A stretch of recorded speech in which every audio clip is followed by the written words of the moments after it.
देश की आर्थिक राजधानी मुंबई से शेयर बाजार की हर खबर लाइव CNBC आवाज न्यूज सेंटर से।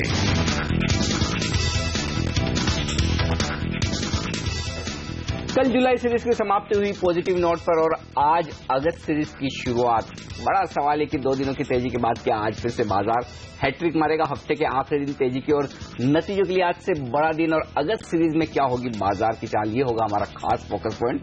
नमस्कार, मार्केट काउंटडाउन में आप सबका स्वागत है। मैं हूं अनिल सिंह। नमस्कार और मैं हूं हेमंत घई। जी हां, बुल्स पूरे फॉर्म में है और आप देखिए एक अच्छी क्लोजिंग दी है पिछली सीरीज की। और ये सीरीज इंपॉर्टेंट इसलिए है क्योंकि अगले हफ्ते मंगलवार को RBI की पॉलिसी है और सबको एक्सपेक्टेशंस अब यहां पर बढ़ती जा रही हैं। होप्स GST को लेकर भरपूर हैं। 13 अगस्त से पहले देखना होगा GST बिल इस सत्र में पास होता है या नहीं। और अब बैंक रिकैपिटलाइजेशन को लेकर भी होप्स बढ़ती जा रही हैं। काफी होपफुल हैं बुल्स और बुल्स एक्शन में हैं। DIIs देखिए फॉर्म में आ गए हैं, ड्राइविंग सीट पर हैं और FIIs की बिकवाली भी हल्की होती जा रही है। तो सब तरफ से पॉजिटिव भी हैं। बिल्कुल। और अगस्त सीरीज के लिए सबसे ज्यादा अहम संकेत जो आएंगे वो फर्स्ट हाफ से आएंगे। अगस्त सीरीज के फर्स्ट हाफ में पॉलिसी के बात आपने की और 15 तारीख तक आपको जो कुछ भी संकेत पार्लियामेंट से मिलने वो मिल जाएंगे। 13 अगस्त तक पार्लियामेंट है। इसके अलावा नतीजों का सीजन आपको 15 अगस्त को खत्म होता हुआ दिखेगा और बैंक्स के रिकैपिटलाइजेशन की जो बात होती दिख रही है वो भी शायद अगले 1-2 दिनों में ही आती हुई नजर आए। तो ये सारे फैक्टर्स हैं जो बाजार का मोमेंटम पॉजिटिव साइड पर रख सकते हैं। अब इनमें अगर छोटे मोटे काम हो जाए, जैसे कि GST बिल को पास करने को लेकर अगर डेवलपमेंट हो जाए और अगर ये एक एक्शन हो पाता है तो अगस्त सीरीज के लिए इससे बड़ी बात कोई नहीं हो सकती। हाँ, एक पॉलिसी में रेट कट डेफिनेटली वेलकम होगा, लेकिन अगर नहीं भी हुआ तो भी बहुत ज्यादा फर्क नहीं पड़ने वाला। इस समय इस सीरीज की शुरुआत में सबसे बड़ा ट्रिगर इस सीरीज के लिए साफ तौर पर GST है। दूसरा बड़ा ट्रिगर रिजल्ट्स है। तीसरा बड़ा ट्रिगर आपके लिए RBI का एक्शन होगा और चौथा बड़ा ट्रिगर मॉनसून का डेवलपमेंट। तो ये 4 ट्रिगर्स, लेकिन इन चारों ट्रिगर्स पर जो कुछ रिएक्शन बाजार को देना है वो सीरीज के फर्स्ट हाफ में ही दे देगा। और सीरीज की शुरुआत जो होती दिख रही है वो बेहद बैलेंस नोट पर होती हुई दिख रही है। आप देखिए निफ्टी में 79% के रोल ओवर 3 महीनों के एवरेज के आसपास के हैं। Overall market wide roll over थोड़े से बेहतर हुए हैं, खासतौर से बैंक निफ्टी में 78% के आसपास के रोल ओवर्स हैं। तो रोल ओवर्स के लिहाज से, पोजीशन के लिहाज से बाजार एकदम बैलेंस है, न ज्यादा ओवरबॉट है न ज्यादा ओवरसोल्ड है। तो ये एक अच्छी बात है। दूसरी बात जो सीरीज की शुरुआत में दिख रही वो है कि ट्रेडिंग रेंज पिछली सीरीज की शुरुआत के मुकाबले में इस बार बेहतर दिख रही है, क्योंकि पिछली सीरीज में शुरुआत में हाईएस्ट ओपन इंटरेस्ट 8000 के लेवल पर था। इस बार हम 8200 के लेवल से शुरुआत कर रहे हैं। तो कहीं ना कहीं थोड़ा सा ऑप्टिमिज्म है, थोड़ा सा पॉजिटिव माहौल है। और खासतौर से जुलाई की सीरीज में जिस तरह से मिड कैप स्मॉल कैप शेयरों ने आउट परफॉर्मेंस दिखाई है और वहां पर जो तेजी होती दिखी है, पॉजिटिव मूड के साथ, थोड़े अच्छे बायस के साथ हम शुरुआत करते हुए दिखेंगे अगस्त सीरीज की। दिक्कत सिर्फ और सिर्फ एक ही जगह और वो ये कि जुलाई सीरीज के अंत में भी कहीं कोई खरीदारी के संकेत FIs की तरफ से आते हुए नहीं दिखे। तो FIs का रुझान डेफिनेटली फ्लोज के लिहाज से एकमात्र नेगेटिव इस सीरीज के लिए दिख रहा है। बाकी फैक्टर्स ज्यादातर पॉजिटिव साइड पर नजर आ रहे हैं। लेकिन FIIs की जितनी भी बिकवाली हो रही है उससे ज्यादा DIIs खरीदारी कर रहे हैं। तो DIIs ने अच्छा प्रदर्शन दिखाया, ये बात भी गौर करने वाली है। मॉनसून की चिंताएं, ग्रीक टी-नोट इशू, ये सब हम पिछली सीरीज में छोड़ चुके हैं और इसका सॉल्यूशन हासिल हो चुका है। चलिए, तो एक अच्छी शुरुआत इस सीरीज की एक्सपेक्टेशंस हैं बाजार को और 4 हफ्ते की ही ये सीरीज है। पिछले जो सीरीज थी वो 5 हफ्ते की बड़ी सीरीज थी। लेकिन चलिए आशीष के पास चलते हैं और जानते हैं US से किस तरह के संकेत मिल रहे हैं। आशीष बताइए। हाय, गुड मॉर्निंग। US और यूरोप दोनों से फ्लैट से कहना चाहिए माइल्डली पॉजिटिव संकेत ही है, तो अच्छी बात है। अमेरिकन मार्केट्स फ्लैट लाइन के आसपास, यानी कि परसों की क्लोजिंग के आसपास ही क्लोज हुए। नैस्डैक जरूर 1/3% के आसपास का उछाल लगा रहा था। मिस इसलिए थे अमेरिकन मार्केट्स क्योंकि कई सारी अर्निंग्स थी, कंपनियों के नतीजे थे जिसे उनको पचाना था, डाइजेस्ट करना था। सेकेंड क्वार्टर का GDP आंकड़ा आया था और साथ साथ ध्यान रखें फेडरल रिजर्व की जो परसों आउटकम आया था, बाजार अभी भी उसको समझने, अभी भी उससे जूझने की एक्चुअली कोशिश कर रहा है। तो काफी ज्यादा कंफ्यूजन था, इसीलिए आपने देखा मिक्स क्लोजिंग होती हुई वहां पे नजर आई है। इकोनॉमिक ग्रोथ किस तरह से पिक्चराइज कर रहा है, फेड आगे क्या चाल रखेगा, क्या कदम उठाएगा, इस पर सबका फोकस था। बाजार अभी भी श्योर नहीं है फेड के डेटा पॉइंट्स क्या इंडिकेट कर रहे हैं, दरें जल्द बढ़ने वाली हैं या दरें बढ़ने में समय लगने वाला है, अभी उसको लेकर कंफ्यूजन है। सेकेंड क्वार्टर का GDP 2.3% पे 2.5% प्लस की एक्सपेक्टेशंस थी, तो थोड़ा माइल्ड डिसअपॉइंटमेंट। लेकिन ध्यान रखिए पुराना आंकड़ा है तो बाजार इतने पुराने आंकड़े पे फोकस नहीं करता है। लेकिन क्योंकि फेड की नजर लेबर मार्केट्स पे, क्योंकि फेड की नजर इन्फ्लेशन पे है, आज एक इंपॉर्टेंट आंकड़ा आएगा एम्प्लॉयमेंट कॉस्ट इंडेक्स जिसे कहा जाता है US में, जो एक और इंडिकेटर होगा लेबर मार्केट और इन्फ्लेशन दोनों के लिए। तो बाजार उस पर आज कीनली वॉच आउट करेगा। जहां तक यूरोप की बात है, अच्छी मजबूती थी। आधे % के आसपास की बढ़त के साथ यूरोपियन मार्केट्स क्लोज हुए और यहां पर तो क्योंकि बहुत तगड़े अर्निंग्स थे, कहा जा रहा है ऑनस्लॉट ऑफ अर्निंग्स जो कहते हैं, बहुत सारी अर्निंग्स आनी थी और वो अर्निंग्स ज्यादातर अच्छी आई, खासतौर पर जैसे नोकिया जैसी कंपनी, डॉयचे बैंक जैसी कंपनीज, इनके स्ट्रॉन्ग अर्निंग्स के चलते हमने देखा यूरोपियन मार्केट में उछाल था। तो पूरी तरह से रिफ्लेक्शन था अच्छे अर्निंग्स मूड का यूरोपियन मार्केट्स में। एशिया आपकी स्क्रीन पर हफ्ते का आखिरी ट्रेडिंग सेशन यहां पर और मिला जुला रुझान है। एसजीएक्स निफ्टी दर्शा रहा है कि इनफैक्ट आज फ्राइडे को हम ऑलमोस्ट कल के क्लोजिंग लेवल्स के आसपास शायद शुरुआत करते हुए नजर आए। आपकी स्क्रीन पर हल्के हरे निशान, हल्के अपटिक्स के संकेत। शुक्रिया आशीष आपका इस जानकारी के लिए। तो अर्निंग्स ही डोमिनेट कर रही हैं भारतीय बाजारों में भी और आप देखिए दूसरे दुनिया भर के बाजारों में भी यही वो ट्रिगर है जहां से बाजार क्यूज ले रहा है। बिल्कुल, और इस वक्त मुझे लगता है न्यूज फ्लो जो है बाकी चाहे वो ग्रीस का हो, चाइना का हो, थोड़ा धीमा पड़ता हुआ दिख रहा है और यही वजह कि लोग माइक्रो पर ज्यादा फोकस कर रहे हैं बजाय मैक्रो के। लेकिन भारतीय बाजारों में अगर थोड़ी मजबूती दिख रही है तो मुझे लगता है उसकी वजह शायद अपने पिछले 2 दिनों का मोमेंटम है, क्योंकि एशियाई बाजारों में आप देखें तो ज्यादातर बाजारों में लाल निशान के साथ ही कारोबार होता हुआ दिख रहा है। एक हांगकांग को छोड़ दे बाकी कई बाजारों में कोई खास मजबूती है नहीं। तो अगर एशियाई बाजारों की कमजोरी के ट्रेंड को भारतीय बाजार थोड़ा सा डक करने की कोशिश अगर करेंगे तो उसके पीछे रीजन शायद अपनी पिछले दिनों की मजबूती के होंगे। तो मुझे लगता है ग्लोबल मार्केट से संकेत मिले जुले हैं थोड़े से नेगेटिव बायस की तरफ। बिल्कुल, और एक चाइना को बिल्कुल हल्के में नहीं लेना चाहिए, कभी भी एक नेगेटिव सरप्राइज वहां से देखने को मिल सकता है। ये एक इंपॉर्टेंट बाजार है जिसको हम इस सीरीज में भी क्लोजली वॉच करेंगे। बहरहाल आज 0.25% की गिरावट के साथ ये मार्केट ट्रेड करता हुआ, लेकिन एफआईआई का डेटा पिछले 4-5 ट्रेडिंग सेशंस का जोड़कर देखें तो बड़ी बिकवाली दिखेगी, लेकिन अनिल ऐसे भी देख सकते हैं कि बिकवाली अब थोड़ी थोड़ी कम होती हुई नजर आ रही है। हाँ, ये जरूर है कि बिकवाली का प्रेशर कम हुआ है, लेकिन कल के सेशन के आंकड़ों को मैं इसलिए इतनी तवज्जो नहीं देता क्योंकि कल ज्यादातर आंकड़े एक्सपायरी से बायस्ड हैं और उस लिहाज से ट्रेंड के लिहाज से देखेंगे तो ट्रेंड एफआईआई की तरफ से आंकड़ों का नेगेटिव साइड पर है और कल भी उसमें कोई बदलाव नहीं हुआ है। और इसकी वजह यह है कि कल आप देखिए बाजार दिन भर मजबूती के साथ कारोबार करता हुआ, दिन में एक भी बार हम लाल निशान में फिसले नहीं, लेकिन उसके बावजूद कैश मार्केट में छोटी ही सही लेकिन 170 करोड़ की एफआईआई की बिकवाली है। इंडेक्स फ्यूचर्स में, स्टॉक फ्यूचर्स में आप जनरली उम्मीद करते हैं कि एक्सपायरी के दिन शॉर्ट कवरिंग होगी और बाजार जब मजबूत हो, लेकिन उसके बावजूद आंकड़े आपको पॉजिटिव नहीं दिखते। भले बिकवाली बड़ी नहीं है, 200 करोड़ की इंडेक्स फ्यूचर्स की बिकवाली, 65 करोड़ की स्टॉक फ्यूचर्स की बिकवाली काफी छोटी है, लेकिन इसका मतलब साफ है कि एफआईआई ने अपने काफी कुछ शॉर्ट्स अगली सीरीज में कैरी ओवर किए हैं। तो एफआईआई की तरफ से अब भी थोड़ा सा कोशिश, थोड़ा सा रुझान नेगेटिव साइड पर बरकरार है और वो सीरीज के आखिरी दिन भी बदला नहीं है। इंडेक्स ऑप्शंस में जरूर बिकवाली हुई है भारी भरकम की 880 करोड़ की, हालांकि मैं उससे बहुत चिंतित नहीं हूं और जनरली होता है कि सीरीज की शुरुआत में अगर आपको या सीरीज के अंत में, पिछली जैसा कि कल जो अंत हुआ, अगर आपको अगली सीरीज में ऑप्शंस में भारी भरकम प्रीमियम मिल रही हो तो वहां पर एफआईआई थोड़ा सा हेजिंग करने के लिहाज से शायद कॉल ऑप्शंस बेचते हुए दिखे ताकि वो प्रीमियम कमा सके टाइम वैल्यू के लिहाज से, वो जरूर होता हुआ दिखा है। तो ओवरऑल आंकड़े नेगेटिव साइड पर है, लेकिन सबसे बढ़िया और पॉजिटिव आंकड़ा यही कि डोमेस्टिक फंड्स लगातार अपनी तरफ से लिक्विडिटी की सप्लाई कर रहे हैं। 500 करोड़ के आसपास की खरीदारी कल के सेशन में ये बता रही कि पहली बात, बाजार बहुत ज्यादा नीचे गिरेगा नहीं, डोमेस्टिक फंड्स का सपोर्ट है। और दूसरा ये कि जब डोमेस्टिक फंड्स ज्यादा खरीदारी कर रहे हो तो जुलाई की तरह ही आपको फिर इस सीरीज में भी एक्शन मिड कैप और स्मॉल कैप शेयर में ज्यादा तेजी की तरफ दिखेगा, क्योंकि डोमेस्टिक फंड्स के पसंदीदा शेयर मिड कैप्स ज्यादा है बजाय दिग्गजों के। बिल्कुल, तो मिड कैप्स पर फोकस रखिए। 4 से 5% का आउट परफॉर्मेंस पिछली सीरीज में भी देखने को मिला था, जहां सेंसेक्स निफ्टी बिल्कुल फ्लैट जाकर बंद हुआ था। लेकिन अनिल, पुट कॉल रेशियो जो आप क्लोजली ट्रैक करते हैं 0.85 पे, तो यहां पर यही संकेत लेने चाहिए बुल्स के लिए। एक और पॉजिटिव खबर, और ये बताइए इस पूरी सीरीज के लिए रेंज क्या है? 8200 डाउनसाइड, 8800 अपसाइड, ये मानकर चलना चाहिए?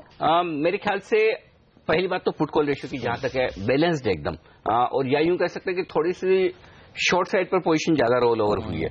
अगर ये 0.951 के आसपास भी होता तो मुझे ज्यादा आश्चर्य नहीं होता, लेकिन उस लिहाज से देखा जाए तो तेजी करने वालों के फेवर में ये पुट कॉल रेशियो नजर आ रहा है। जहां तक आपने अगली सीरीज के लिए लेवल्स की बात की, 8,200 पर हाईएस्ट ओपन इंटरेस्ट है पुट में और 9,000 पर हाईएस्ट ओपन इंटरेस्ट है कॉल्स में। इसका मतलब साफ है कि ट्रेडिंग रेंज अगली सीरीज के लिए थोड़ी ऊपर की तरफ आती हुई दिख रही है, लेकिन 8,200 और 8,300 इन दो स्ट्राइक प्राइस पर ऑप्शंस में इंटरेस्ट ज्यादा है पुट में लोअर साइड पर। तो ये 100 पॉइंट की रेंज है जो बाजार के लिए सपोर्ट का काम कर रही है। वैसे ये कहना आसान है कि 9,000 ऊपर की रेंज है, लेकिन उससे पहले 8,700 और 8,800 के कॉल्स में जो पोजीशन बनी हुई है 25-26 लाख शेयरों की, वो ये बता रही कि पहला लेवल वो होगा 8,700 8,800 का, जहां पर बाजार जाने की कोशिश करेगा। तो ये 400-500 पॉइंट की रेंज है जो अगस्त सीरीज के लिए शुरुआती कारोबार में विजिबल दिख रही है।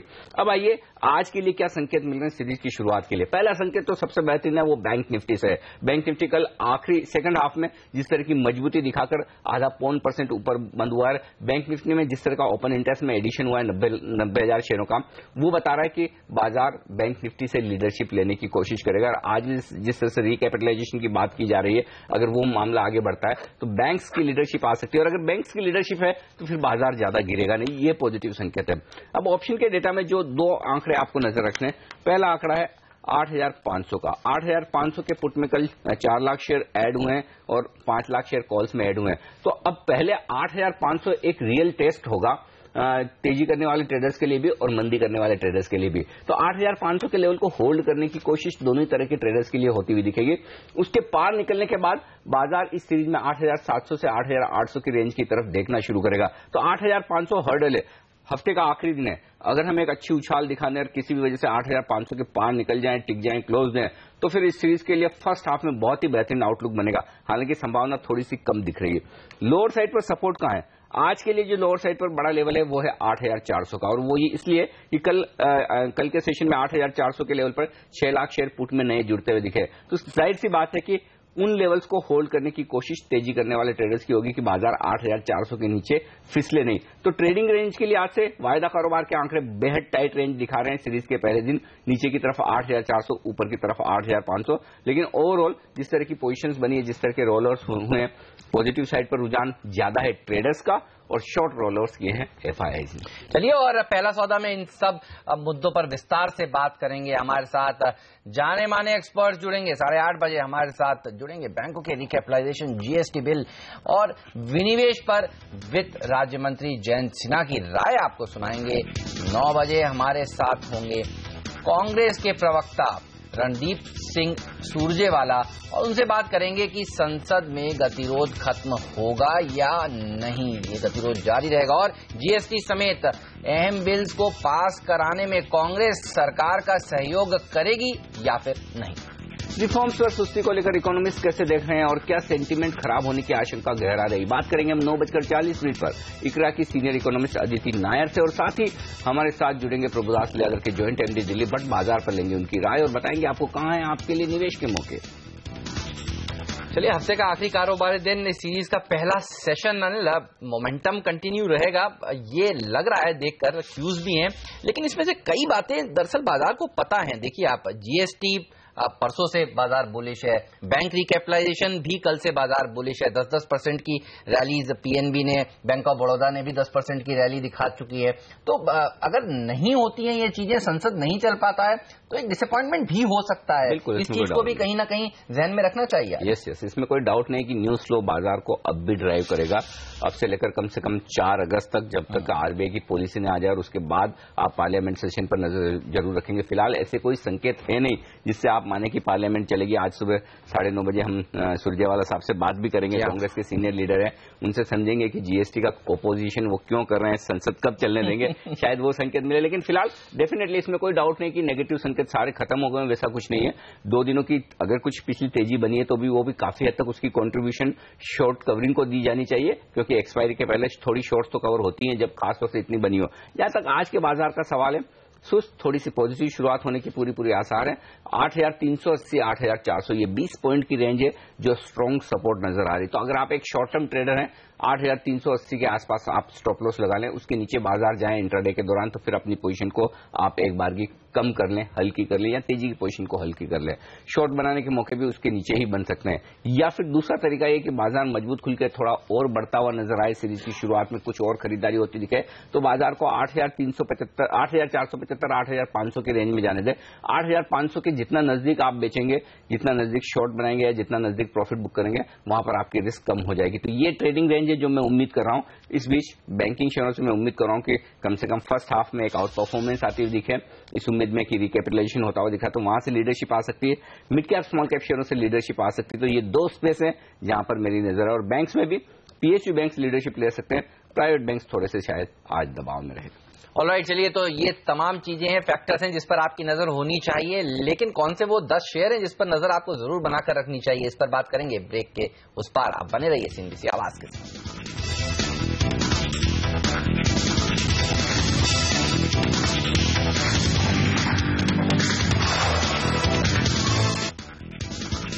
स्वागत है आप सभी का सीएनबीसी आवाज पर। आप देख रहे हैं मार्केट काउंटडाउन। वक्त हो गया अब ये जानने का कि आज के टॉप 10 स्टॉक्स कौन से हैं, और हमारे साथ सीएनबीसी आवाज की रिसर्च टीम वरुण, सोनम और पूजा जुड़ चुके हैं। पूजा, सबसे पहले आपसे जानना चाहेंगे, कोटक महिंद्रा बैंक, इसने कल निराशाजनक नतीजे पेश किए बाजार बंद होने के बाद, कैसे रहे, क्या हाईलाइट थी और ब्रोकरेजेस का क्या कहना है? जी, विलय के बाद ये पहला क्वार्टर था जिसमें कोटक महिंद्रा बैंक ने अपने नतीजे घोषित किए, और जो स्ट्रीट एक्सपेक्ट कर रही थी तो वहां से उम्मीद से कमजोर नतीजे कंपनी ने पोस्ट किए हैं। एसेट क्वालिटी के फ्रंट पर भी काफी ज्यादा दबाव देखने को मिला है, और जो मार्जिन्स के नंबर थे वो स्टैंड अलोन और कंसोलिडेटेड दोनों ही लेवल्स पे 4% के आसपास स्टेबल ही देखने को मिले हैं।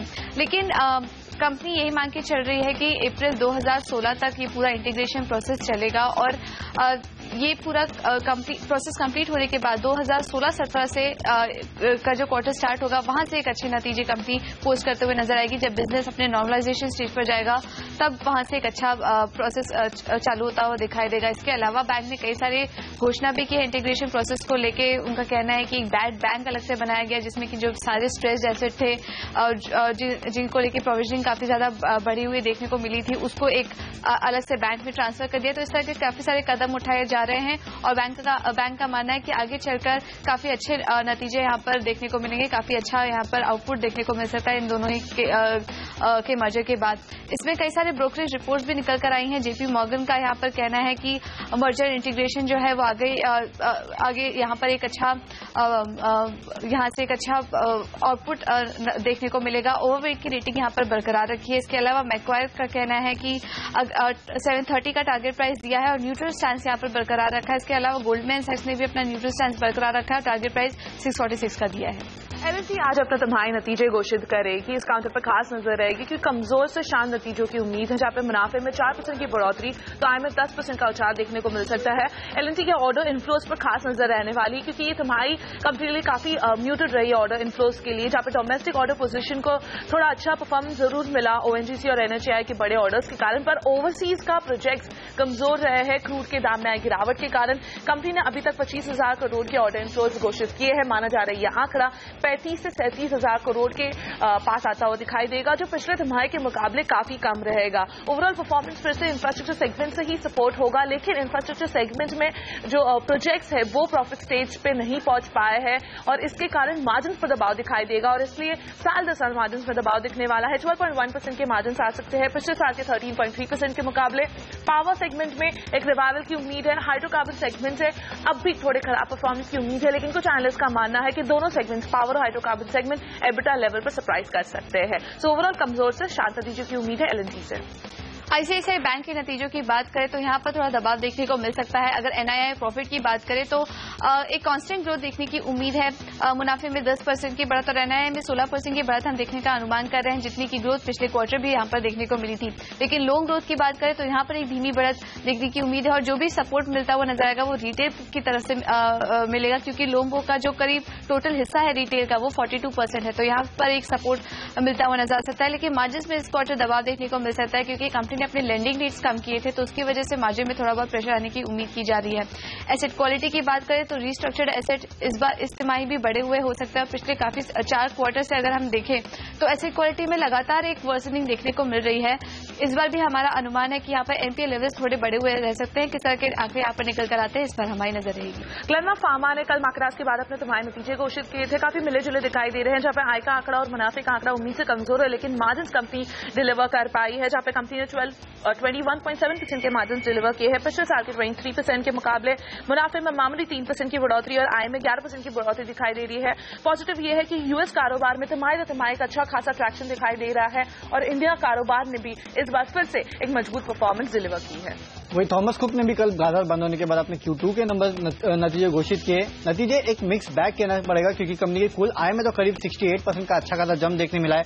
552 करोड़ से बढ़ के 929 करोड़ के आसपास आ गया है। दरअसल इस कंपनी को जो पूरा फायदा मिला है वो कंपनी के ट्रैवल कारोबार से मिला है, जहां 59 करोड़ से बढ़ के कुल इनकम करीब 98 करोड़ के आसपास आई है। 66% का वहां जंप देखने मिला है। वही एबिट फ्रंट पे भी अच्छा खासा जंप वहां देखने मिला है। हालांकि कंपनी का जो ओवरऑल मुनाफा है उसमें कुछ गिरावट आई है। 46.6 करोड़ से घट के ये 38 करोड़ के आसपास है, यानी कि 19% की गिरावट कंपनी के पैट में देखने मिली है। एक्साइड इंडस्ट्रीज के पहले तिमाही के नतीजे बेहद ही कमजोर दिखाई दे रहे हैं। हर एक फ्रंट पर दबाव दिखाई देगा, खासकर के मार्जिन फ्रंट पर 40 बेसिस पॉइंट्स की गिरावट आई है साल दर साल। 14.8% के मार्जिन कंपनी ने डिलीवर किए हैं पिछले साल के 15.2% के मुकाबले।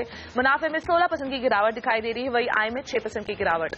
वहीं गुजरात पीपावाव पोर्ट ने भी अपने नतीजे घोषित किए। नतीजे कुछ कमजोर है क्योंकि कंपनी को यहाँ काफी जो वॉल्यूम से कंपनी के उसमें एक गिरावट देखने मिली। इसके अलावा कंपनी के जो अदर एक्सपेंसेस है उसमें करीब 41% का जंप है। इसी के कारण कंपनी का अगर मार्जिन देखे तो 58.8% से गिर के 53.4% पे आया, यानी कि करीब 540 बेसिस पॉइंट के कंपनी के मार्जिन पे गिरावट देखने मिली है। इसके अलावा कंपनी का जो मुनाफा है वो भी काफी फ्लैट रहा है, 80.5 करोड़ के आसपास। तो एक कमजोर नतीजे गुजरात पीपावाव पोर्ट के। रिलायंस पावर के काउंटर पर नजर रहेगी, जहां पर चतुसल कोल ब्लॉक के एलोकेशन की कैंसिलेशन के खिलाफ रिलायंस पावर ने दिल्ली हाईकोर्ट में अर्जी दाखिल कर दी है। ये माइन कंपनी के सासन अल्ट्रा पावर प्रोजेक्ट से अटैच है और कंपनी के लिए ये प्रोजेक्ट कंपनी ने इस प्रोजेक्ट के लिए तभी बिड किया था जब कंपनी को ये कोल ब्लॉक मिला था, और इसकी वजह से कंपनी के लिए ये कोल ब्लॉक बहुत ही सही इंपॉर्टेंट है और इसलिए उन्होंने इनके खिलाफ यहां पर दिल्ली हाईकोर्ट में अर्जी दाखिल कर दी है।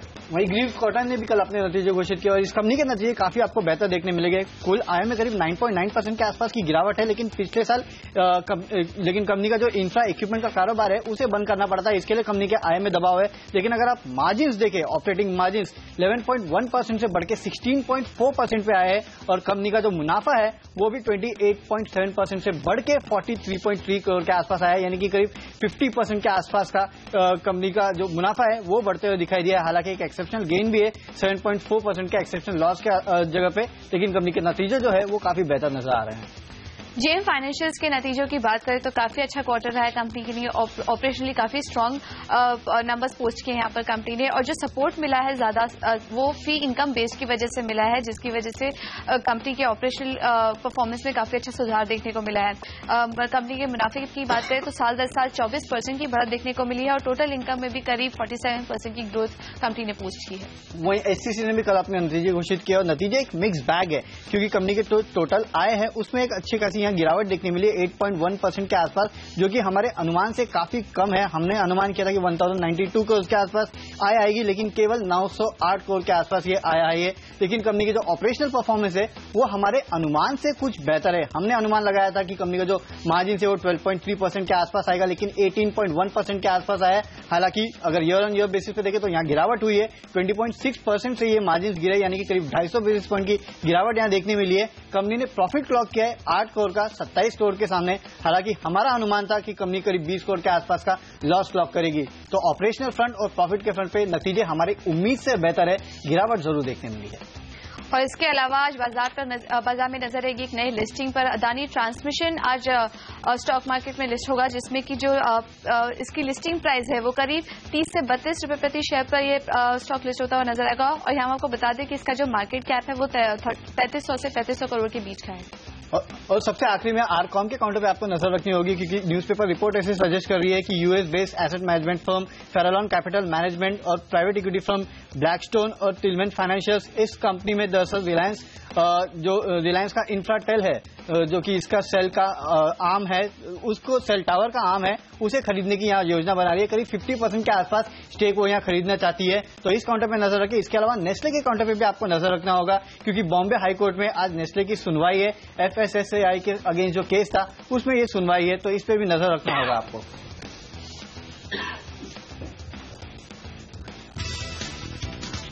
तो ये सारे स्टॉक्स है जहां पर आज खबरों के और नतीजों के दम पर दिखेगा एक्शन। इनके लिए तैयार करेंगे आपकी रणनीति। इस छोटे से ब्रेक के बाद जुड़ेंगे हमारे एक्सपर्ट्स हमारे साथ राकेश बंसल, मयूरेश जोशी और हेमंत ठुकराव।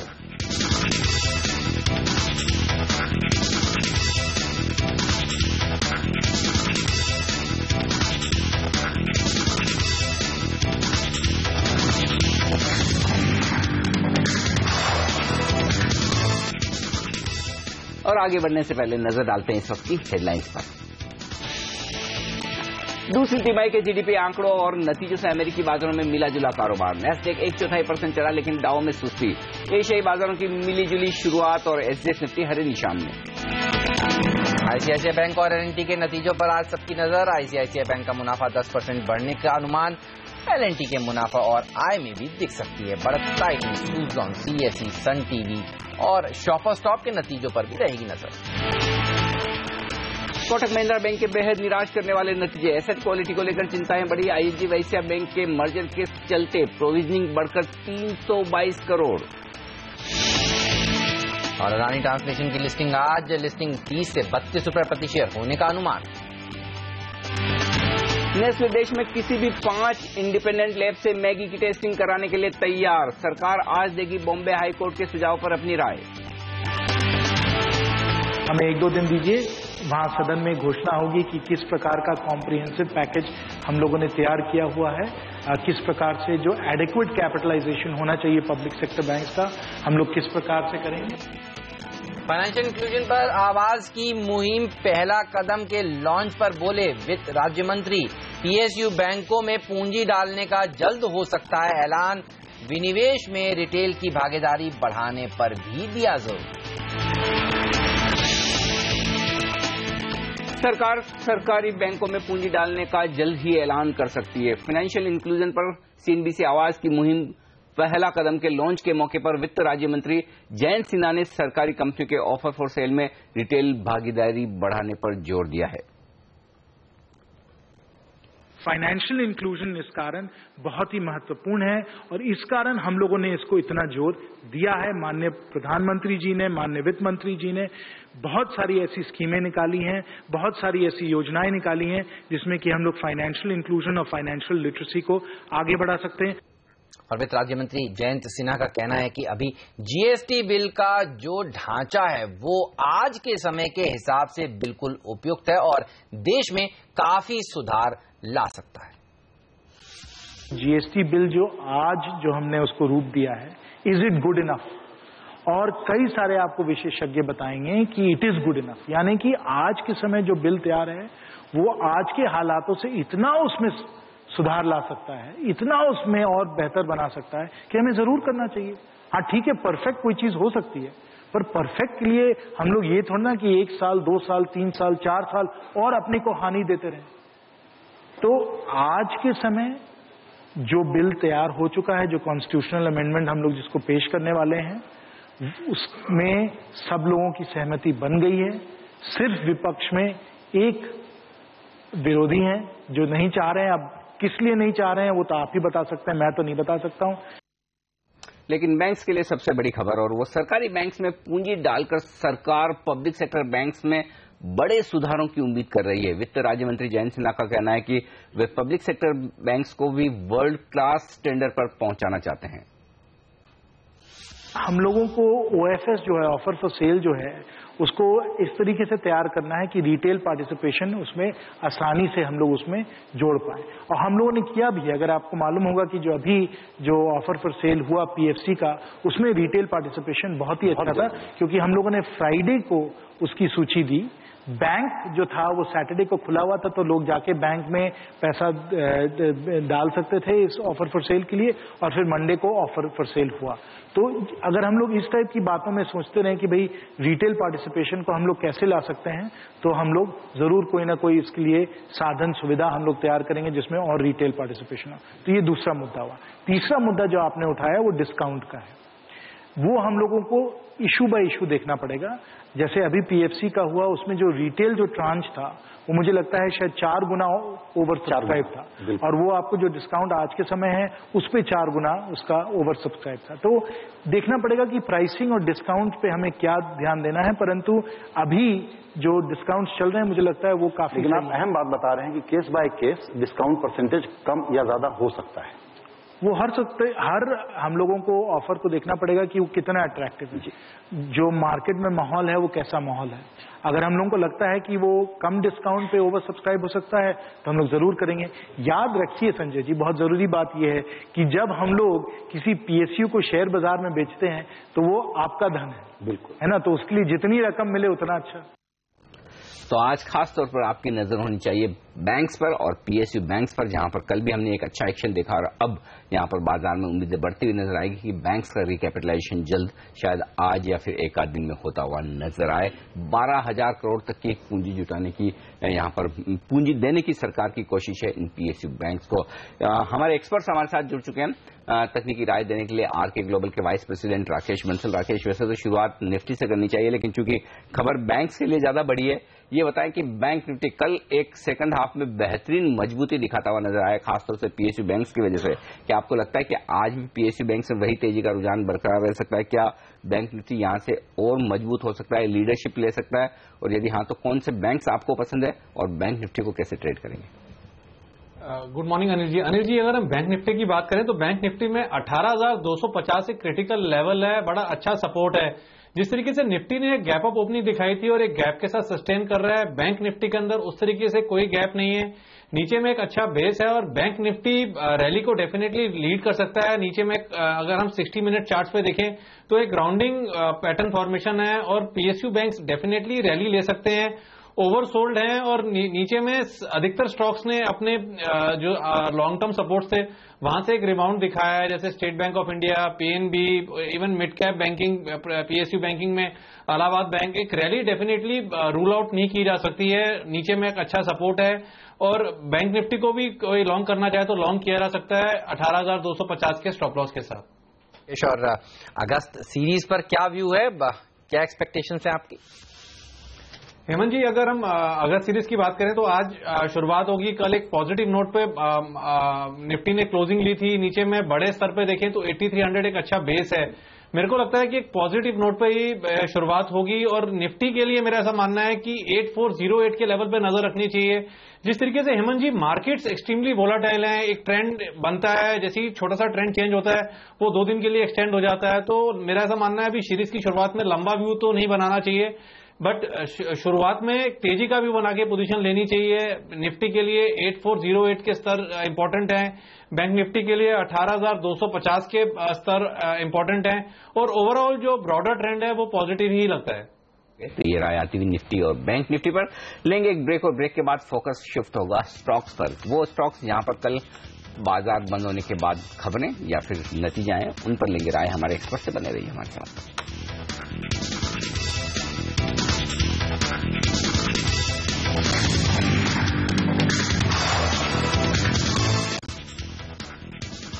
स्वागत है आप सभी का सीएनबीसी आवाज पर। राकेश बंसल हमारे मेहमान हमारे साथ बने हुए हैं और कल बाजार बंद होने के बाद कोटक महिंद्रा बैंक ने कमजोर नतीजे पेश किए। हालांकि जो बड़े ब्रोकरेजेस हैं वो इतने बेरिश नहीं हैं। वो कह रहे हैं कि कुछ ने तो दरअसल लक्ष्य को बढ़ाया है, लेकिन हमने देखा था काफी दबाव स्टॉक में बना हुआ था। राकेश, एक्सपेक्टेशंस थी कि खराब नंबर्स आएंगे। ये बताइए, जिन्होंने शॉर्ट पोजीशंस बनाई हैं उनको आज गैप डाउन ओपनिंग मिले तो काट लेना चाहिए और नए ट्रेडर्स को क्या करना चाहिए? क्या इस समय यहां पर नीचे में लॉन्ग पोजीशंस बनाने का भी आपको मौका दिख रहा है? नहीं हेमंत जी, लॉन्ग पोजीशंस तो बिल्कुल नहीं बनानी चाहिए। टेक्निकली जिस तरीके से चार्ट पैटर्न है, मैं रैंक करूंगा 10 में से 10 नंबर सेलिंग साइड पे देने चाहिए। कोई अगर पहले से सेलिंग करके गया है तो मेरा ऐसा मानना है शॉर्ट पोजीशंस को रन करना चाहिए। आज एक गैप डाउन ओपनिंग एक्सपेक्टेड है और गैप डाउन ओपनिंग में 714 रुपए का एक क्रूशियल जो सपोर्ट था वो टूटेगा और मेरे को लगता है कि स्लाइड, अच्छा खासा स्लाइड देखने को मिल सकता है। टेक्निकली अगर हम हेमंत जी देखें तो 660, 670 से पहले टेक्निकली कोई सपोर्ट नहीं है। एक बड़ा डिक्लाइन रूल आउट नहीं किया जा सकता है। गैप डाउन ओपनिंग के साथ भी मेरा ऐसा मानना है इसके अंदर एक सेल साइड की पोजीशन बनाई जा सकती है। ओके, शॉर्ट साइड की पोजीशन बनाएं। कोटक महिंद्रा बैंक में यहाँ पर गिरावट और होने की आशंका। देखना होगा कमजोर नतीजे के बाद स्टॉक आज कितना फॉल दिखाता है, कितनी गिरावट दिखाता है। लेकिन कुछ और नंबर्स जो बाजार बंद होने के बाद आए, एक साइड यहाँ पर भी काफी कमजोर नतीजे दिखे हैं। काफी लंबे समय बाद मुनाफा, सेल्स दोनों ही घटता हुआ नजर आया है। एक साइड के चार्ट्स क्या कह रहे हैं, क्या यहाँ पर भी कमजोरी हो सकती है? अनिल जी, बिल्कुल इस नतीजों से पहले ही स्टॉक में हम देखें तो एक सेल ऑफ देखने को मिला है और मेरा ऐसा मानना है कि क्लियरली ये सेल ऑन रैली वाला स्टॉक है। इसमें भी गैप डाउन ओपनिंग होने की उम्मीद है और गैप डाउन के साथ अगर 141 के लेवल्स टूटते हैं तो चार्ट्स के ऊपर एक बड़ा क्रैक है और मंदी का स्टॉक है। लोअर टॉप्स लोअर बॉटम्स का रुझान है।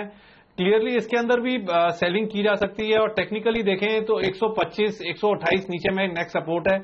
यहां तक का स्लाइड इजीली देखने को मिल सकता है। आईसीआईसीआई बैंक के परिणाम आज आने वाले हैं, दोपहर में ये परिणाम आएंगे और यहाँ पर एक्सपेक्टेशंस काफी कम है। और देखिए नतीजों से पहले आईसीआईसीआई बैंक के शेयर में एक तेज गिरावट देखी जा चुकी है। जिस तरह के कर्ज इन्होंने जेपी ग्रुप को दिए हुए हैं उसको लेकर चिंताएं काफी समय से बाजार को है। लेकिन आज नतीजों से पहले किस तरह की पोजीशंस बनानी चाहिए राकेश? चार्ट्स किस तरह के संकेत दे रहे हैं आपको? हेमंत जी, चार्ट्स देखें तो ऑलरेडी एक सेल ऑफ देखने को मिला हुआ है और नीचे में 280 एक क्रिटिकल सपोर्ट लेवल है। अगर किसी ने नतीजों से पहले लॉन्ग पोजीशन ली हुई है तो 280 के लेवल पर नजर रखनी चाहिए। काफी ट्रेडर्स ने 280 की पुट्स भी बेची होंगी, जिस तरीके से टेक्निकल सपोर्ट है। अगर 280 के लेवल नीचे में टूटते हैं नतीजों के बाद या नतीजों से पहले तो एक स्लाइड देखने को मिलेगा। एज ऑफ नाउ 280 एक सपोर्ट है, इस लेवल पे वॉच रखना चाहिए। ओके, तो ये रहा आती हुई इस स्टॉक पर। लेकिन जो नंबर्स आज आने वाले हैं उन पर एक राय ली जाए और खासतौर से एलएनटी, यहाँ पर एक और आज नंबर्स की उम्मीद की जा रही है और उम्मीद यह है कि मुनाफे में 4% की बढ़त दिखेगी और सेल्स में 10% की। आपका क्या अंदाजा है चार्ट्स को देखकर? क्या तेजी का एक ट्रेड लिया जा सकता है नतीजों के पहले या फिर शॉर्ट करना चाहिए? नहीं अनिल जी, शॉर्ट तो नहीं करना चाहिए। अगर हम ओवरऑल बड़ा स्ट्रक्चर देखें तो क्लियरली बाय ऑन डिक्लाइन वाला स्टॉक है। हायर टॉप्स हायर बॉटम का रुझान है। ऊपर से एक सेल ऑफ जरूर देखा है हमने 1858 1860 के लेवल से। नीचे में स्टॉक ने अभी 1740 के अराउंड एक सपोर्ट लिया हुआ है। अगर 1740 के लेवल्स टूटते हैं तब एक शॉर्ट टर्म व्यू बना के इसके अंदर एक सेलिंग की जा सकती है। अदरवाइज 1740 के लेवल पे नजर रखनी चाहिए। किसी की लॉन्ग पोजीशंस हैं तो 1740 का एक स्टॉप लॉस लगाना चाहिए। गति एक और ऐसा स्टॉक है जिसमें कल एक शानदार रैली देखने को मिली थी बाजार बंद होने के बाद, लेकिन नतीजों ने डिसअपॉइंट किया है। 14% यहाँ पर मुनाफा जो है वो घटा है। मार्जिन्स 230 बेसिस पॉइंट्स घटी हैं। आज कैसा दिन हो सकता है गति के लिए? कल करीब 5% मजबूत था जीएसटी के होप्स पर। हेमंत जी, मुझे लगता है कि आज का दिन कमजोर दिन ही होना चाहिए। कल के सत्र में एक प्राइस वॉल्यूम ब्रेकआउट देखा था बट ऊपरी लेवल पे स्टॉक सस्टेन नहीं कर पाया और ऊपर से एक सेलिंग देखने को मिली थी और मेरे को लगता है कि स्टॉक वापस से नीचे में 190 189 तक का स्लाइड दिखा सकता है। किसी ने अगर कल इसको लॉन्ग करा तो मेरा ऐसा मानना है स्टॉक से निकलने की कोशिश करनी चाहिए।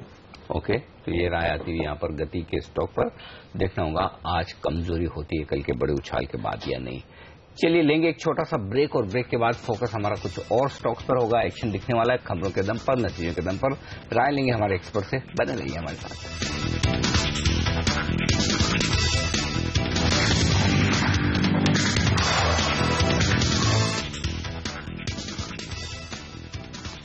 और यहाँ पर हमारे एक्सपर्ट हमारे साथ है राकेश बंसल और अब फंडामेंटल राय देने के लिए हमारे साथ अब एंजल ब्रोकिंग के मयूरेश जोशी भी कार्यक्रम में शामिल हो चुके हैं। मयूरेश, आपका भी स्वागत है सीएनबीसी आवाज पर।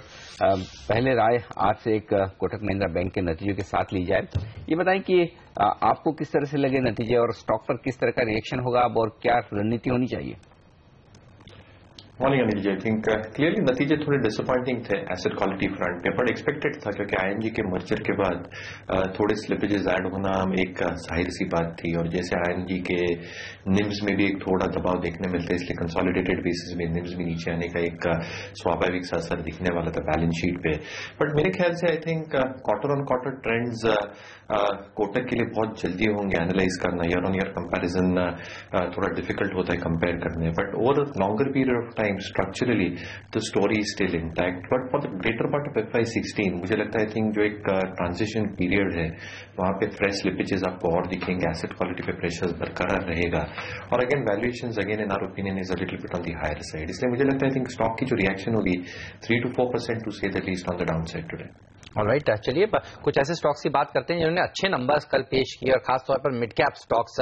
मिर्जा इंटरनेशनल, राकेश चार्ट देखकर बताइए कैसा लग रहा है ये शेयर? ड्रीम रन स्टॉक ने दिखाया है पिछले कुछ हफ्तों में, मुनाफा भी देखिए 86% बढ़ा है यहाँ पर और मार्जिन्स में भी अच्छा सुधार देखने को मिला है। एबिटा मार्जिन्स 14.5% से बढ़कर 17.4% रहे हैं। जेम फाइनेंशियल्स ने भी 24% बढ़ा हुआ मुनाफा दिखाया है। ये दोनों ही स्टॉक्स आपको चार्ट पर कैसे लगते हैं? हेमंत जी, मिर्जा इंटरनेशनल की बात करें तो काफी अच्छा आउट परफॉर्मेंस हम ऑलरेडी देख चुके हैं। एक अच्छी रैली बनी हुई है, ट्रेंड इंटैक्ट है और मेरा ऐसा मानना है कि 124 रुपीज नीचे में क्रिटिकल लेवल है। किसी के पास अगर लॉन्ग पोजीशंस है और ट्रेडिंग का नजरिया है तो 124 का एक स्टॉप लॉस लगाना चाहिए। और अगर कोई नया लॉन्ग करना चाहता हो ट्रेडिंग के नजरिए से तो भी 124 का स्टॉप लॉस है। स्टॉक अनचार्टेड टेरिटरी में है, नए हाइस के पास ट्रेड कर रहा है। ऊपर में शॉर्ट टर्म में 136, 137 के लेवल्स रूल आउट नहीं किए जा सकते हैं। जेएम फाइनेंशियल का भी अगर हम चार्ट स्ट्रक्चर देखें तो काफी बेहतरीन चार्ट स्ट्रक्चर है और स्टॉक अगर ऊपर में 50 रुपीज के ऊपर निकलता है, कल भी निकला था बट सस्टेन नहीं करा था, अगर क्लोजिंग लेने में सक्षम होता है तो एक बड़ा ब्रेकआउट होगा, तब ऊपर में 57 रुपीज के लेवल्स देखने को मिलेंगे। हेमंत जी अगर हम देखें तो एंटायर ब्रोकिंग इंडस्ट्री के जो जितने भी स्टॉक्स हैं सब काफी अच्छे लग रहे हैं और सबके ज्यादातर कई इश्यूज भी आए थे 2008 के आसपास। मेरे को लगता है कि सबसे जो बेहतरीन चार्ट स्ट्रक्चर है वो मोतीलाल ओसवाल फाइनेंशियल सर्विसेज का है और मुझे लगता है कि वो पहला ब्रोकिंग इंडस्ट्री का स्टॉक होगा जो अपने नए लाइफ टाइम हाइस के पास जाएगा आने वाले समय में। ओके, ब्रोकिंग स्टॉक्स बेहतरीन लग रहे हैं। जेएम फाइनेंशियल के भी नंबर बेहद तगड़े आए। जेएम फाइनेंशियल में भी फिर इस लिहाज से क्या एक उछाल दिखेगी आज राकेश? बिल्कुल अनिल जी, उछाल दिखेगा और मेरे को लगता है कि गैप अप ओपनिंग होगी और गैप अप ओपनिंग होती है तो बाइंग करनी चाहिए।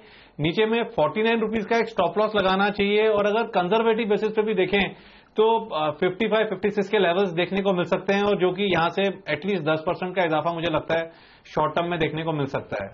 राइट, चलिए तो ये स्टॉक्स हैं जहां पर आपकी नजर होनी चाहिए। वक्त है एक छोटा सा ब्रेक लेने का। ब्रेक के बाद प्री ओपनिंग सेशन हाजिर करेंगे, बताएंगे आपको रुपए की चाल कैसी रह सकती है। कल हमने देखा था रुपया कमजोर हुआ था, डॉलर इंडेक्स में मजबूती देखने को मिली थी। लेकर आएंगे पहला सवाल।